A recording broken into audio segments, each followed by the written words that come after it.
Need करते हैं to understand the Indian democratic system. Suppose you want to answer a question on Indian democratic system.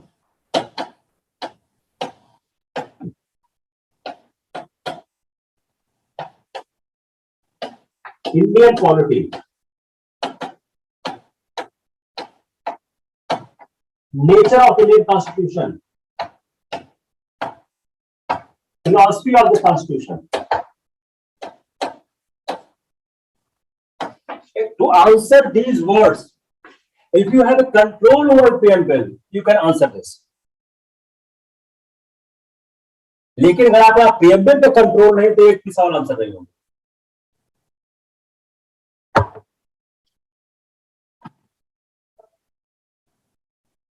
अब जो preamble है वो कहता क्या है? How preamble helps the interpretation of the Constitution. Interpretation preamble. Preamble क्या करता है? हमारे माइंड को ओपन करता है, हमारे माइंड को ओपन करता है, but it can not override the express provisions of the constitution. जो कॉन्स्टिट्यूशन में एक्सप्रेसली लिखा गया है, while interpreting via preamble, you cannot override. The first important part to understand is preamble. It helps us to understand the Constitution. यह हमें संविधान को समझने में मदद करता है, हमारे मस्तिष्क को खोलता है, लेकिन यह संविधान के लिखित प्रावधानों के ऊपर हावी नहीं हो सकता है. It can not override the express provisions of the constitution. Berubari के केस में कहा गया था, सुप्रीम कोर्ट ने कहा है कि preamble not a part of constitution, लेकिन केशव भारती के केस में उनको पलट दिया गया और कहा कि preamble is the part of the constitution. Preamble अपने आप में कोई पावर ग्रांट नहीं करता. ये सारे वर्डिक्स है सब प्रीलिम्स के option A B C D में रख के आपको ट्रैक कर देंगे. एक लिखा preamble does not grant any power, B लिखा preamble grants any power. आप इन्हीं शब्दों को आगे पीछे करिए, सवाल गलत हो जाएगा. यह क्या करता है? यह देता है एक direction and purpose to the constitution. preamble gives a direction and purpose to the constitution. अब preamble क्या है? फंडामेंटल्स ऑफ द कॉन्स्टिट्यूशन के कहां पे है? preamble में है. You see the fundamentals. अब सवाल दूसरा और बनाओ. What are the fundamentals of the constitution? What are the fundamentals of the constitution?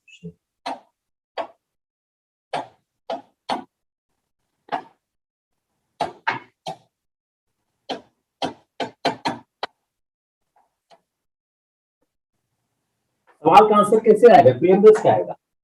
If you see the preamble you got the what are the fundamentals of the constitution. तो जो constitution के fundamentals है वो preamble से आते हैं और preamble certain purpose सर्व करता है. फर्स्ट क्या है? ये सोर्स बताता है. क्या बताता है? सोर्स. क्या है सोर्स? सोर्स है क्या? What is source? We the people of India.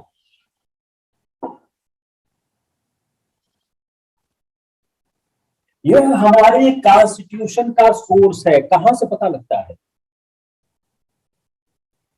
इसी को सवाल बना दो. From where we get the source of the constitution? A preamble, B part 3 of the Constitution, C part 4 of the Constitution, D part 3 and part 4 of the Constitution.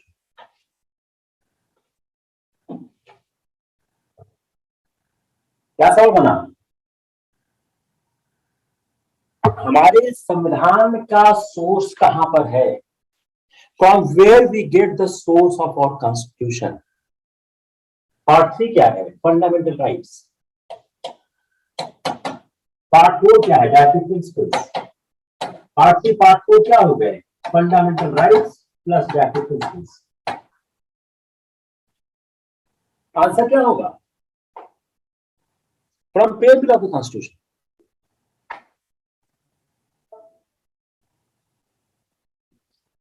तो ये क्या करता है, ये हमारे सोर्स जहां से हमारा कॉन्स्टिट्यूशन सोर्स डिराइव करता है उसके बारे में बताता है। It contains the enacting laws which bring into force the constitution। अब इनेक्टिंग लॉज कहां से आते हैं? जो आपके प्रेमबिल के शब्द हैं, पढ़िए आप, जो हमने शब्द अभी देखे हैं उन्हीं शब्दों को आप देखिए, लिबर्टी, इक्वलिटी, जस्टिस, यह इन इनेक्टिंग लॉज के बारे में बताता है। यह डिक्लेयर करता है राइट्स एंड फ्रीडम जो पीपल ऑफ इंडिया के लिए सिक्योर होना चाहिए, और जो हमारी basic type of government and policy है, सॉरी पॉलिटी हुई पॉलिटी, ये जो गवर्नमेंट पॉलिटी है वह उसको एस्टेब्लिश करता है। यह जो सोर्स जो थ्रो करता है, सोर्स ऑफ द कॉन्स्टिट्यूशन क्या है? The people of India. तो प्रेसिडेंट क्या है? सर्टेन पर्पसेस सर्व करता है। जो पहला ही इंपॉर्टेंट एक शब्द है, ये प्रेसिडेंट क्या है? Sovereign socialist democratic Republic. ये सवाल आ चुका है यूपीएससी में, ये सवाल आ चुका है, इसको डिफाइन करने का सवाल आ चुका है। अब सॉवरेन क्या है? What is sovereign? Absolute and uncontrolled. जो स्टेट सॉवरेन है वो अपने में सॉवरेन है, सुप्रीम है, एब्सोल्यूट पावर है, नो सुपीरियर, कोई सुपीरियर को एक्नॉलेज नहीं करता है। No more dependent upon any outside authority, unlike the British time. India Commonwealth का नेशन का पार्ट होकर भी, उसकी मेंबरशिप रखने के बाद भी उसके इंडिपेंडेंट सॉवरेनिटी से कोई क्लैश नहीं है। The moment you find some problem, just tell me. जो इंडिपेंडेंट सॉवरेनिटी है, सॉवरेनिटी क्या है? एब्सोल्यूट है, अनकंट्रोल्ड है, किसी फॉरेन पावर से कंट्रोल्ड और रेगुलेटेड नहीं है। इंडिया कॉमनवेल्थ नेशन का पार्ट होने के बावजूद भी, despite the fact that India is part of the Commonwealth nation, there is no compromise with the independent sovereignty. I have discussed it yesterday. Courtesy India's stand with the Commonwealth nation, the complete structure of the Commonwealth nation has been changed. Second, the democratic republic. जो हमारा democratic है, society है, जो हमारा है, it is not hereditary. ये Republic क्यों है? Why this Republic? Why? Head of the state is not hereditary. England, British, democratic होकर भी रिपब्लिक नहीं है। Why? Because there is a monarch. Republic में जो सॉवरेन, जो पॉलिटिकल सॉवरेनिटी है, वो बेस्ट किसमें करती है? पीपुल में। और हेड ऑफ स्टेट है जो इलेक्ट होता है, इससे पीपुल के द्वारा for a fix term. Democratic क्या इंडिकेट करता है? Establish a form of government जो अथॉरिटी डिराइव करता है from the will of the people. अब आप सोवरेनिटी, रिपब्लिक, डेमोक्रेटिक को एक साथ देखिए। Try to distinguish with these words। तो जो डेमोक्रेटिक सेटअप है कैन बी आइदर डायरेक्ट और indirect. We have the two systems, Lok Sabha, Rajya Sabha, Legislative Assembly, Legislative Council. Both are the democratic because they got the authority from the people, either direct or indirect. जो direct democracy है, तो legal and political sovereignty base किसके? People में है। Grand objectives क्या है हमारे का? सोशियो इकोनॉमिक गोल। जो हमारे प्रियम्बल में एम्बेडेड है, स्टेटेड है, एस्टैब्लिश्ड है। क्लियर? बताइए, अगर फास्ट को स्लो स्लो कर देंगे, इसको समझने की बहुत जरूरत है, संजीदगी से समझने की आवश्यकता है। तो हमारा जो डेमोक्रेटिक, अब सोवरेनिटी रिपब्लिक है democratic,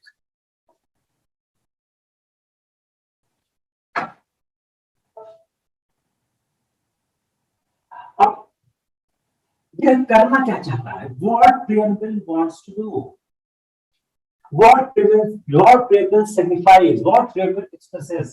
Secure social, economic, political justice, liberty, thought expression, belief, faith and worship, equality of status and opportunity, and to promote among them the dignity of individual, unity and integration. ये आपको याद करना, preamble क्या secure करना चाहता है? If the question is coming, you see your bare act, bare act की language को ही चेंज कर दिया है, बेयर एक्ट की लैंग्वेज को ही हमने उसको चेंज कर दिया है।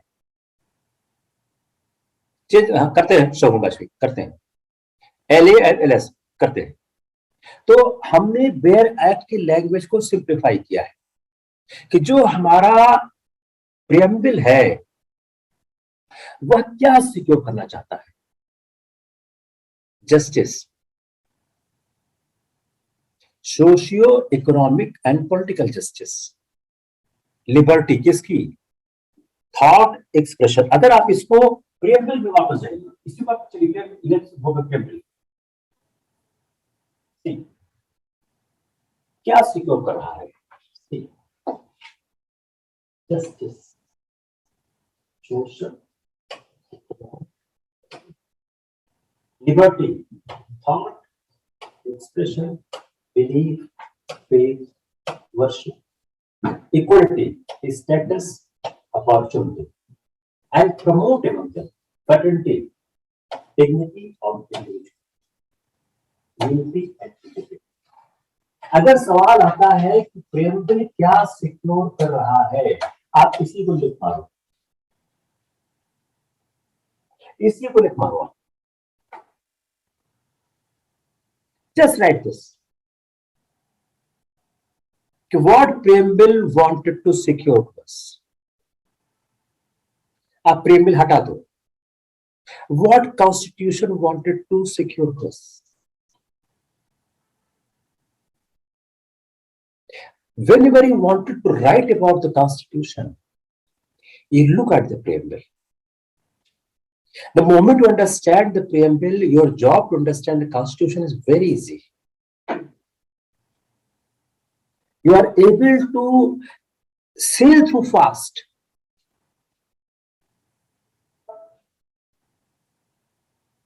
इसे पूछा LA और LC क्या है? Legislative assembly and legislative council. तो जो असेंबली है वह डायरेक्ट इलेक्ट होती है और काउंसिल इनडायरेक्ट इलेक्ट होती है। अब अगर हम इस बात को समझने की कोशिश करें कि जो हमको यहां तक हमने प्राप्त किया, क्या सिक्योर करना चाहता था। चलिए अब सिक्योर करने के बाद, यहां के बाद इसको आप भूल जाइए, हम आगे जो प्रिंसिपल है हम उसी को आगे इंटरप्रेट। जो प्रिंसिपल है लिबर्टी का, इक्वलिटी का, फ्रेटर्निटी का, यह सेपरेट नहीं है, यह ट्रिनिटी में है। Just try to understand the next point. जो लिबर्टी, इक्वलिटी, फ्रेटर्निटी है, जो हमको फ्रांसीसी क्रांति के सिद्धांतों से प्राप्त हुआ है, you can not provide the people in this separate way. It need to be trinity. They form union of dignity. How? If you divorce unity, liberty, equality, liberty and fraternity, then you will defeat the very purpose of the constitution, very purpose of the democracy. The moment you are separating, you are defeating the purpose of democracy. Just understand this. If you are not providing the citizen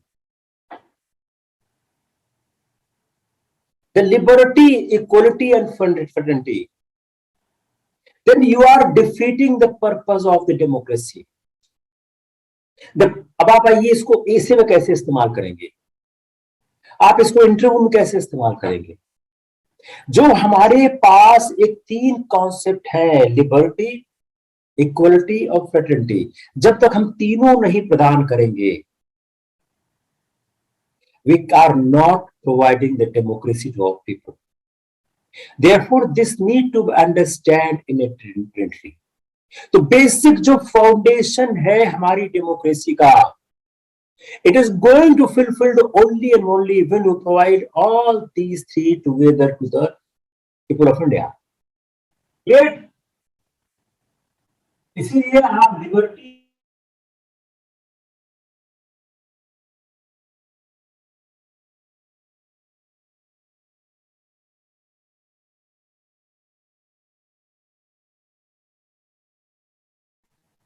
ये खत्म कर देगी किसी भी initiative को। जो word fraternity है, इसको थोड़ा सा आपको ध्यान समझने की जरूरत है। जो फ्रेटर्निटी है वो क्या कर रही है, यह डिग्निटी ऑफ इंडिविजुअल को इंश्योर कर रही है। इसका इंडियन सिस्टम में एक special relevance, why? Because of the social backwardness of the certain societies, social backwardness of certain sections of the communities who has been ignored in the past. Therefore, the fraternity, Article 17 and 18, if you read, they are encouraging the fraternity. ये solve हो गया। यह दोनों अनुच्छेद 17 और 18 ये fraternity को encourage कर रहे हैं। अगर आप अनटचेबिलिटी को मेंटेन रखते हैं, आप लोगों को टाइटल और अवार्ड देते हैं, तो आप फ्रेटर्निटी को डाइल्यूट करते हैं। Just I understand this basic aspect कि how article 17 and 18 is helping to increase the fraternity. Just I understand this point कि 17 और 18 जो अनुच्छेद है वह कैसे फ्रेटर्निटी को, बंधुत्व को इनकरेज करते हैं, उत्साहित करते हैं। Because if you have untouchability, and by then you are discouraging a certain section of society to become the mainstream. Therefore, you are discouraging the fraternity. Similarly, if you are awarding the person, giving the titles, then you are making a discrimination without any basis and logic. Therefore, the 17 and 18 are encouraging the fraternity.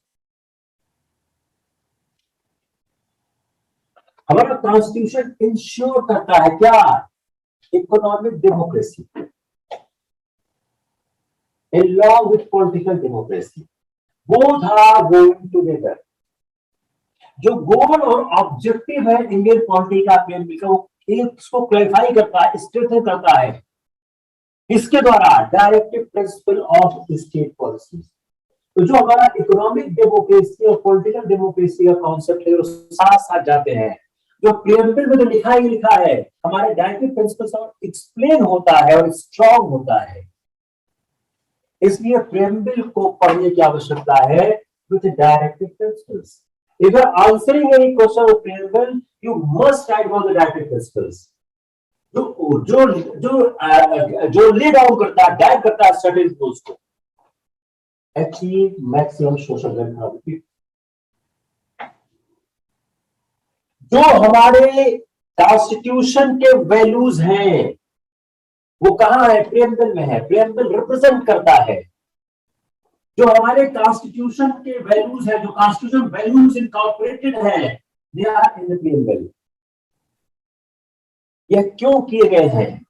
यह जो values incorporate किए गए हैं, ये हमारे philosophy और goals को express करते हैं।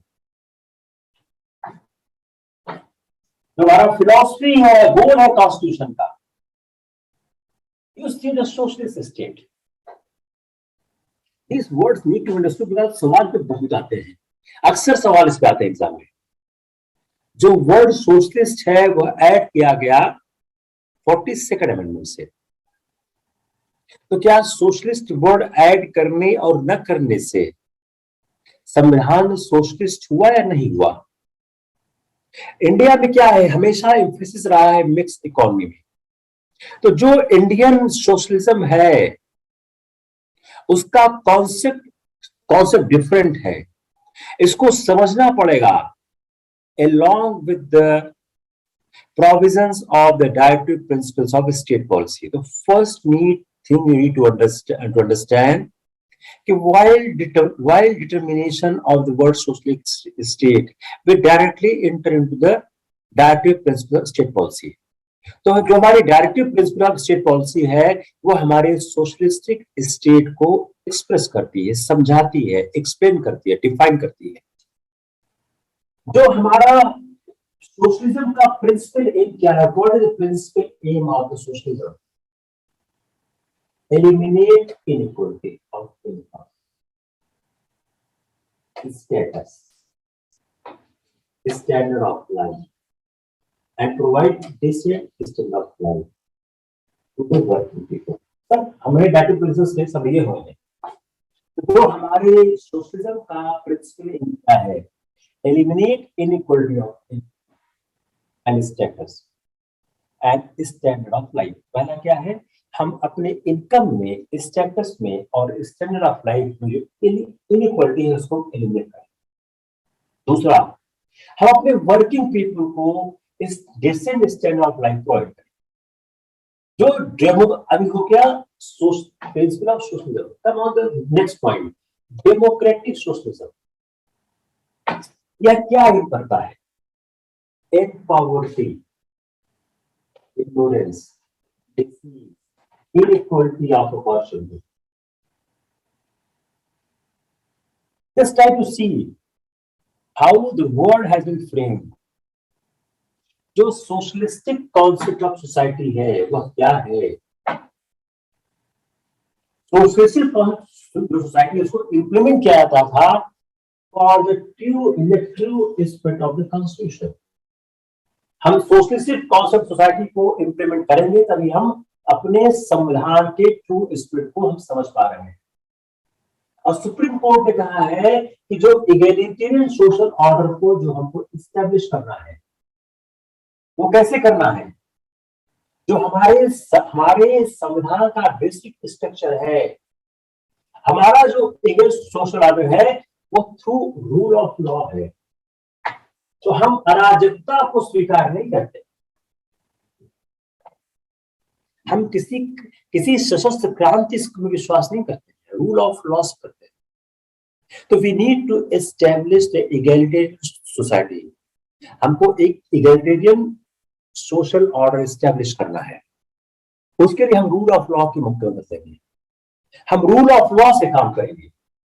अब कोर्ट इस बात का वैसे भी जो सोशल जस्टिस है, जो हमारा सामाजिक न्याय सोशल जस्टिस है, इसको अटेन करने के लिए हमको substantial degree of social, economic और पॉलिटिकल इक्वलिटी की आवश्यकता है। तो सोशल जस्टिस की प्राप्ति के लिए एक बड़ी मात्रा में social, economic and political equality की आवश्यकता है। इसलिए social justice and equality they both are the complementary to each other.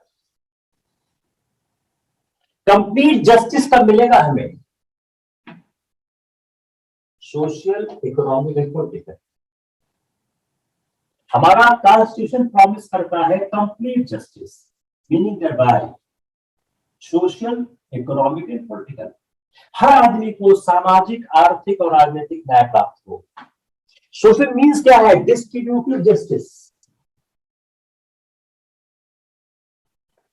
Distribution of material resources जो कम्युनिटी का है, ताकि उसका इस्तेमाल कॉमन गुड के लिए हो। अगर हम इस सोशलिस्ट वर्ड को समझने की कोशिश प्रियम्बल में होना क्या है, आर्टिकल 14 और 16 इस बात के बारे में होते हैं कि कैसे हम सोशलिस्ट ऑर्डर दे पाएंगे।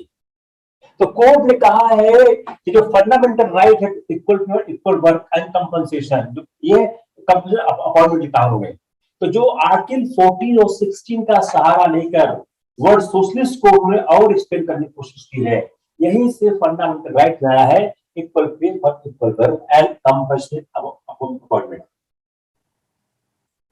दूसरा एक शब्द है welfare state. How to define और understand the welfare state? Welfare state constitution में एक्सप्रेसली क्या डिक्लेयर करता है? Social welfare state. कैसा स्टेट? जो रेंडर करता है सोशल सर्विसेज, इसको लोगों को जनरल वेलफेयर। आर्टिकल 38 में वेलफेयर स्टेट की बात कही गई है। तो जो फॉर्मुलेशन है और डिक्लेरेशन है, जो सोशल ऑब्जेक्टिव जो हमारे प्रीएम्बल में है, वह क्या क्लियरली बोलता है? Impact of modern political philosophy जो regard state as organ to secure the good and welfare of people. जो सोशल ऑब्जेक्टिव प्रीएम्बल में लिखा गया है, कंटेन है, one can clearly derive that the impact of modern political philosophies जो regard करती है state as an organ to secure the good and welfare of the people. और जो वेलफेयर स्टेट का कॉन्सेप्ट है, ये फर्दर स्ट्रेंथन हो रहा है by directive principles of state policy, जो सेट आउट करती है economic, social and political goals of the Indian constitution. अगर मॉडर्न बिलीफ को देखें तो इंडियन कॉन्स्टिट्यूशन एक ऐसी मशीनरी सेट करती है to achieve goal of economic democracy along with political democracy. अगर हम इकोनॉमिक डेमोक्रेसी नहीं दे पाए तो इसका कोई मतलब नहीं। भारत ऐसे गरीब देश में अगर हमने इकोनॉमिक डेमोक्रेसी को एश्योर नहीं किया, अगर हमने economic, how can a society be based on rule of law? Tell me how the society can be without rule of law? How a society can be without rule of law? Without framing a rule, how a society can be structured?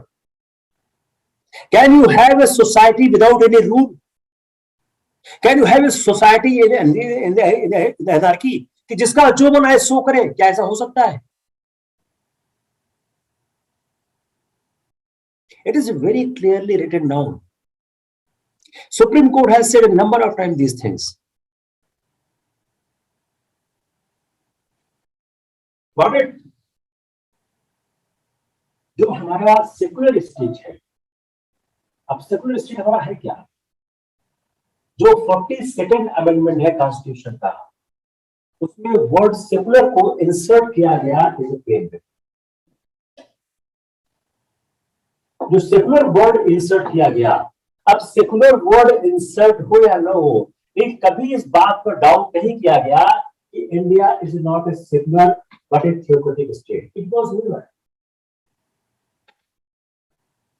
Secularism की कोई भी परिभाषा ऐसी नहीं है जो world wide acceptable हो। Indian context में सेकुलरिज्म की परिभाषा अलग हो सकती है। जो वर्ल्ड सेकुलरिज्म है वो एम्पली सपोर्टेड है, जो वर्ल्ड सेकुलरिज्म है उसको सपोर्ट किया गया है, जो कोर प्रोविजंस ऑफ कॉन्स्टिट्यूशन के हैं। 25 से 28 सबसे महत्वपूर्ण है, साथ में 15(1), 15(2), 16(2), 29(2) and 25 and Article 30. You open any article, you will see how the secularism has been assured. You open Article 51, just open it. See how secularism has been assured. Open Article 51.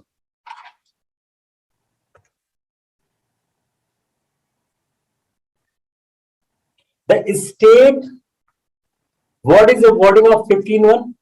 The state shall not discriminate against any citizen on the grounds only, you circle the word only, of religion, race, caste, sex, place of birth. What does it mean? You cannot discriminate only on religion. What is guaranteeing? It is a guarantee. Secularism. Open Article 25. See one more article.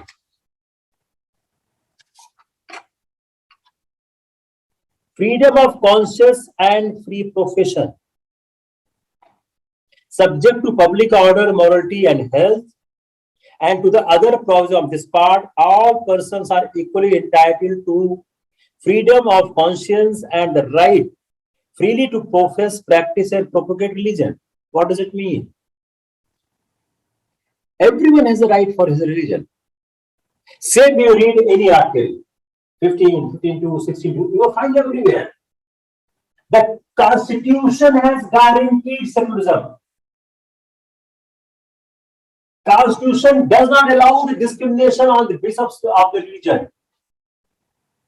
Religion is a personal affair of the person. Constitution is not going to interfere this. जो word secular जो insert किया गया उससे कोई फर्क क्या होता है? यह क्यूमुलेटिव इफेक्ट की बात करता है सारे प्रोविजंस के।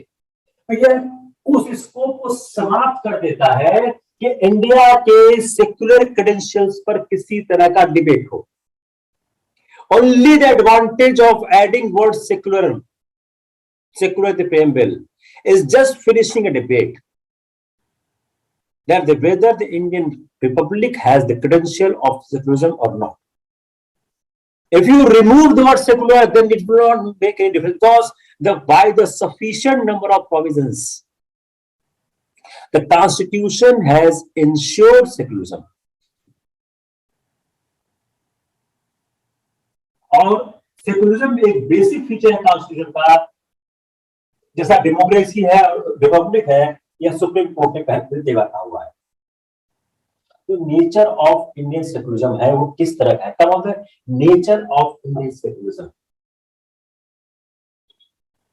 यह एंटी रिलीजन नहीं है जैसे कुछ सोशलिस्ट और कम्युनिस्ट जो कंट्रीज है कॉन्स्टिट्यूशन में है, न तो यह वॉर करता है create separation between the state and religion as in the US.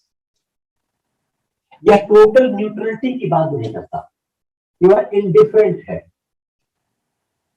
यह equal respect for all religions की बात करता है। दो बार अटेम्प्ट किया गया 45th amendment and 80th amendment definition of secular को इंसर्ट करने का। इसमें यह था कि प्रपोज किया गया कि secular means a republic in which there is equal respect for all religion, but it has not been passed. तो जो सर्वधर्म समभाव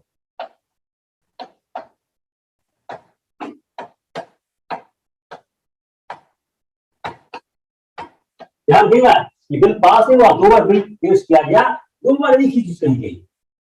जो सेक्युलर का मतलब क्या है कि जो हमारा रिपब्लिक है हर धर्म का इक्वल रिस्पेक्ट है। अब इक्वल रिस्पेक्ट क्या है? जो इक्वल रिस्पेक्ट है क्या किसी पर्पस को सर्व कर रहा है? इसका मतलब क्या हुआ? अगर इसको हम देखें तो हमारा जो संविधान है वह कुछ से कुछ प्रैक्टिसेस को रेगुलेट भी करता है जो एसोसिएटेड है हिंदू रिलीजन के साथ, और हिंदू पर्सनल लॉ में भी उन्होंने इंटरफेयर किया है। लेकिन इस तरह का स्टेप अदर रिलीजियस कम्युनिटीज पे नहीं किया गया है, और किया भी गया है तो कोर्ट के द्वारा वह डिफीट हो गया है। यह जो डेवलपमेंट है जो यह किया गया है, यह क्या करता है? यह एक अपॉर्चुनिटी देता है हिंदू फंडामेंटलिस्ट को। तो यह हिंदू सांप्रदायिकता को भड़काने में मदद करता है कि state showing undue difference to the minority religion, जबकि इंटरफेयर करता है मेजॉरिटी रिलीजन में। आप आर्टिकल खोलिए 25(2)B, providing for social welfare and reform or throwing open of Hindu religious institutions of a public character to all classes and sections of the Hindus. ये क्या इसका वकालत क्या करते हैं? लोग क्या बोलते हैं? ये आर्गुमेंट क्या है कि हिंदू संस्थानों पर हिंदू धर्म में हस्तक्षेप किया जाता है, लेकिन और धर्मों में हस्तक्षेप नहीं किया जाता है। यह जो हिंदू आप दूसरा देखिए, आर्टिकल 15(2)(a) और बी, यह जो दो तीन प्रोविजंस है, आप जस्ट अंडरस्टैंड, जो सर्वधर्म संभाव पर एक अटैक आता है कि हमारे हिंदू पर्सनल लॉ पे और हिंदू रिलीजन के जो जो इश्यूज है, पर्सनल लॉज है, हमारे हिंदू कस्टम्स है, उसको रेगुलेट करने की कोशिश की गई। तो हमारी कुरीतियों को या हमारे नियमों को रेगुलेट करने का प्रयास किया गया। ऐसा प्रयास अदर रिलीजन के साथ नहीं किया गया। अगर स्टेट इस तरह से ऑपरेट कर रहा है, जो प्रॉमिस है सर्वधर्म संभाव का, वह प्रॉमिस क्या ठीक है या प्रॉमिस उचित है? जो मुस्लिम धर्म की कुरीतियां हैं उस पर अटैक क्यों नहीं किए गए? मुस्लिम पर्सनल लॉस को चेंज क्यों नहीं किया गया? शाहबानो केस के बाद संविधान संशोधन क्यों किया गया? ट्रिपल तलाक को आज तक क्यों नहीं किया गया? तो as you are interfering the Hindu superstitions and Hindu personal laws, same way why it has not been interfered in other religion. This different interpretation, this interpretation, which are giving a differential treatment to the one religion between the other religion, it gives the rise of the Hindu fundamentalism. Clear this point? Not clear?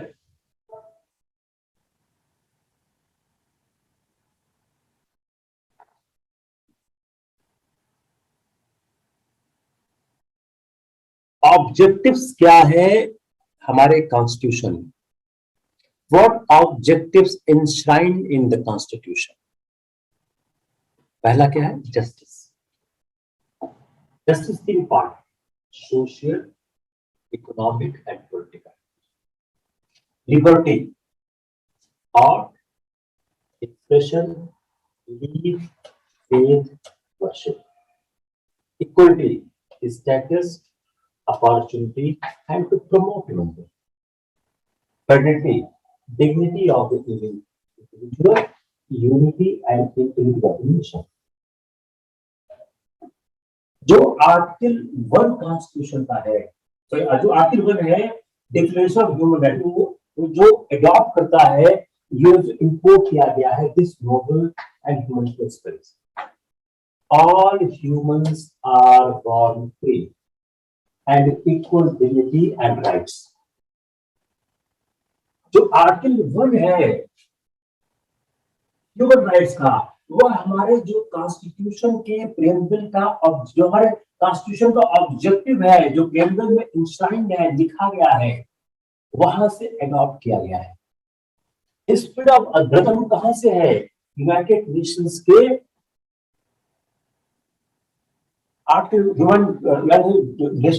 Human right के article से है। यह जो concept है brotherhood of man, कहां पे है? Principal में है, और ये प्रैक्टिकल शेप देगा, यहीं से इमिनेट करता है 18 and 17। और कई ऐसे प्रावधान जो सोशल इवेंट्स पे अटैक करते हैं। जो लिबर्टी, इक्वलिटी और फ्रेटर्निटी है, वो क्या वो सिक्योर करती है? जो पीपल ऑफ इंडिया के साथ एक के अंदर एक सोशल, इकोनॉमिक एंड पॉलिटिकल, यह लिबर्टी, इक्वलिटी, फ्रेटर्निटी, यह social, economic and political justice को इंश्योर करती है।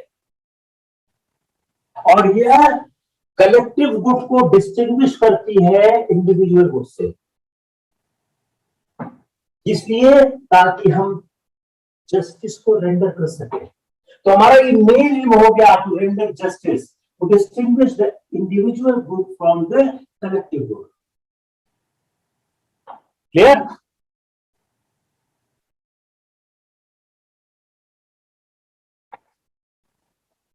क्या प्रेमबिल अमेंड हो सकता है?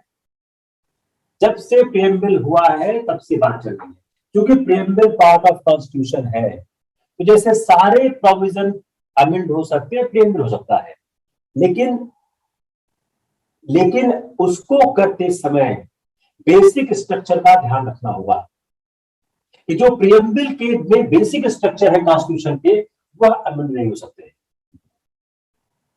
42nd, ये सवाल आप सोचिएगा, अच्छा सवाल है कि 42nd अमेंडमेंट और प्रियम्बल, ये प्रीलिम्स का भी सवाल है, मेंस का भी सवाल है।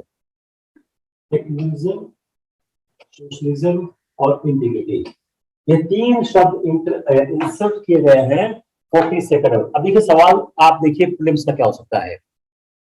Which word has been inserted in the preamble by 42nd Amendment of the Constitution? A. Secularism. B. Socialism. C. Integrity. D. Unity of India. Yes, all कर दो। A. Secularism. B. Socialism. C. Integrity. D. Unity.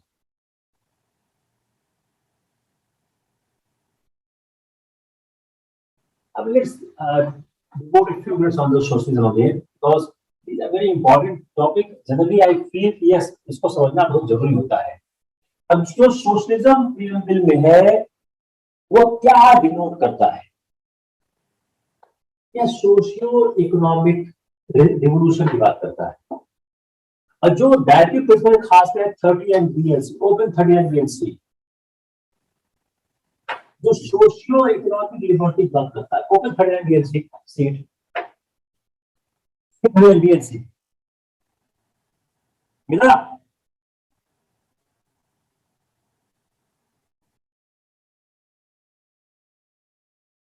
मिला form 30 and B and C,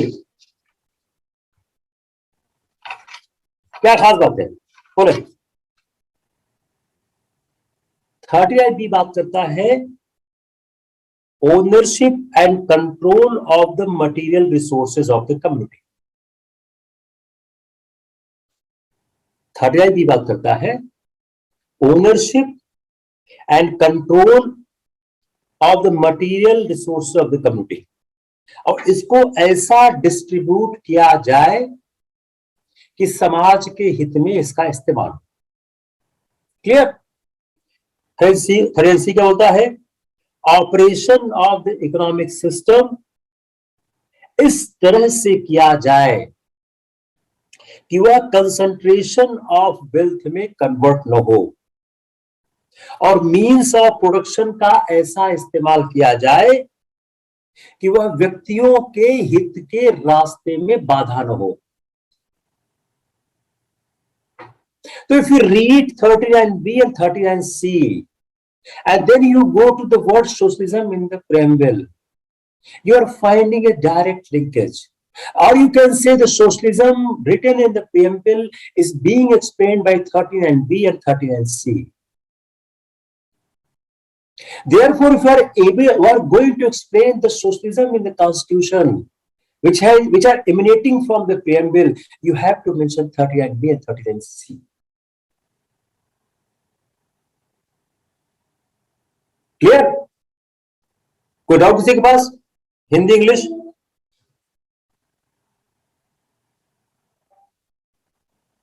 जो socialism है, इसे secularism में कोई खास meaning नहीं मिली हमको, इसका भी कोई डिफरेंट मीनिंग नहीं है।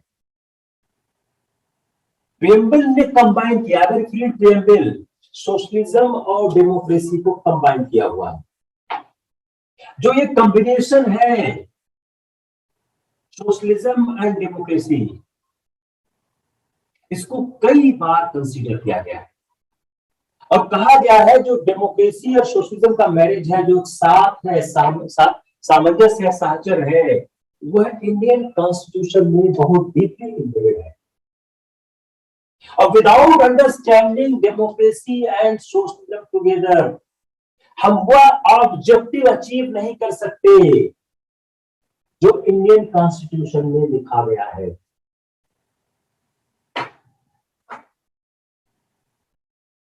जितना ही दिमाग चलाओ उतना ही मजा आता है।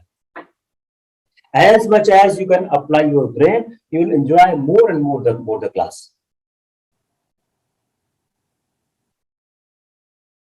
तो socialism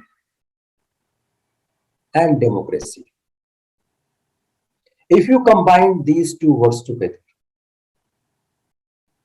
then you find the Indian Constitution has started with these two words.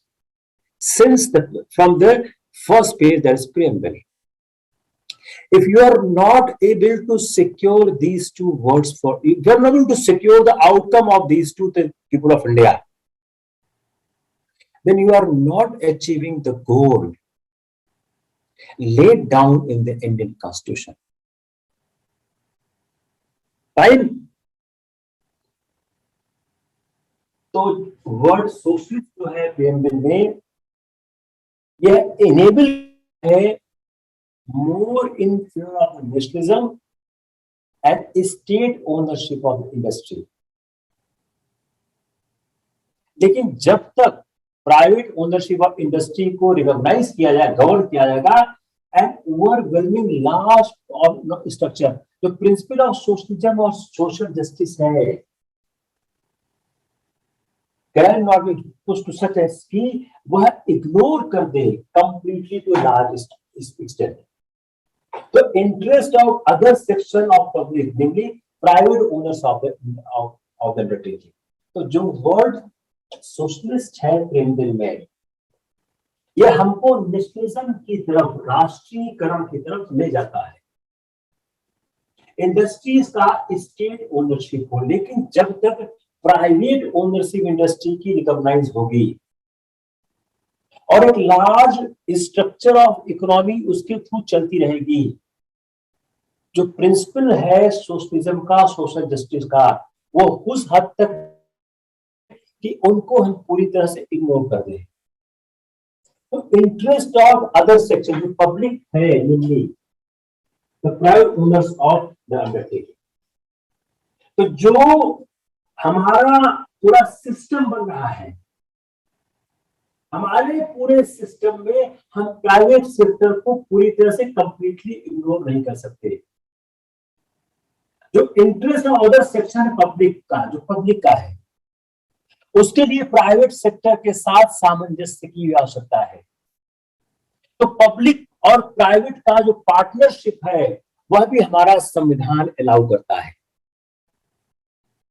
इसीलिए हम मिक्स्ड इकोनॉमी की बात करते हैं. जो हमारा बेसिक फ्रेमवर्क है सोशलिज्म का, वो क्या प्रोवाइड करता है? एक decent extent life, working people का एक अच्छा जीवन स्तर प्राप्त हो और उनको सिक्योरिटी प्राप्त हो.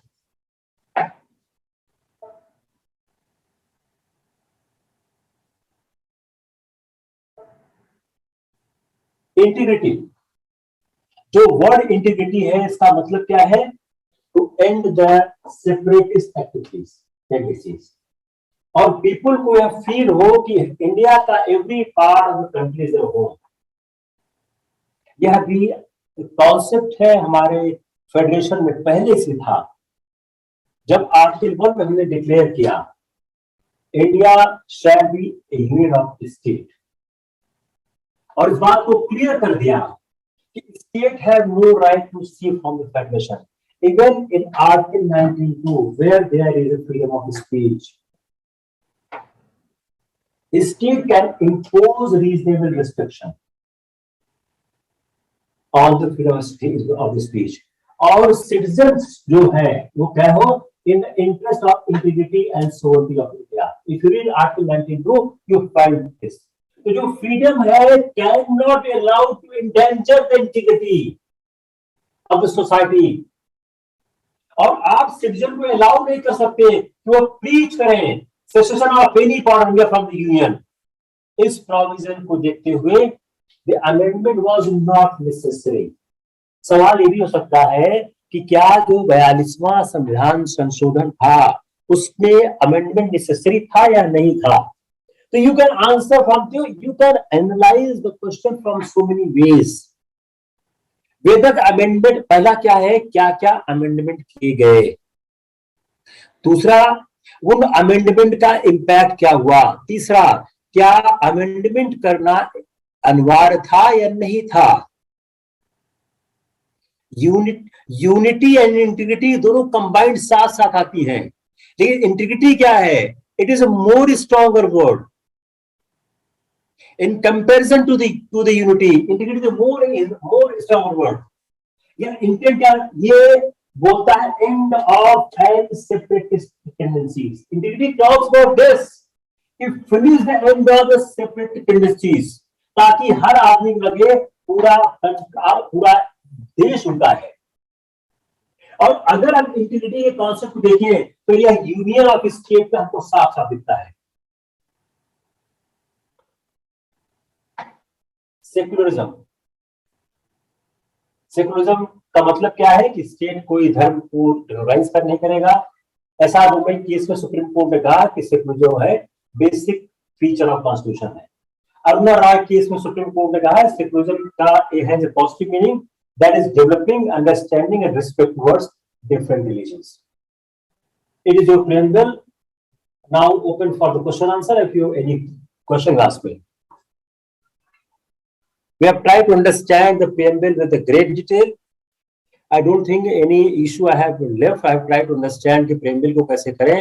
ये कल का जो अभी जो हमने लेक्चर किए, जो बैकग्राउंड लेक्चर है, from tomorrow we'll enter the constitution after the preamble. जो पहला लेक्चर था मेरे 50 पेज के आसपास लिखा था, उसमें पूरे कॉन्स्टिट्यूशन को एक्सप्लेन करने की कोशिश की, और शायद कॉन्स्टिट्यूशन के ऊपर कई सवालों का जवाब 2-3-4 लेक्चर से आपको मिल जाएगा।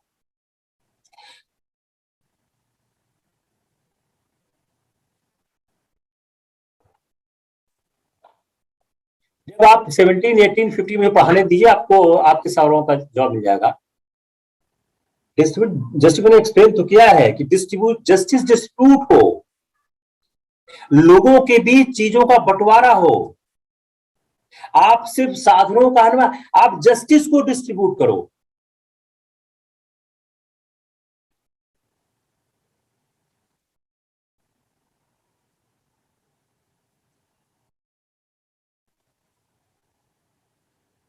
बंद कर दो रिकॉर्डिंग।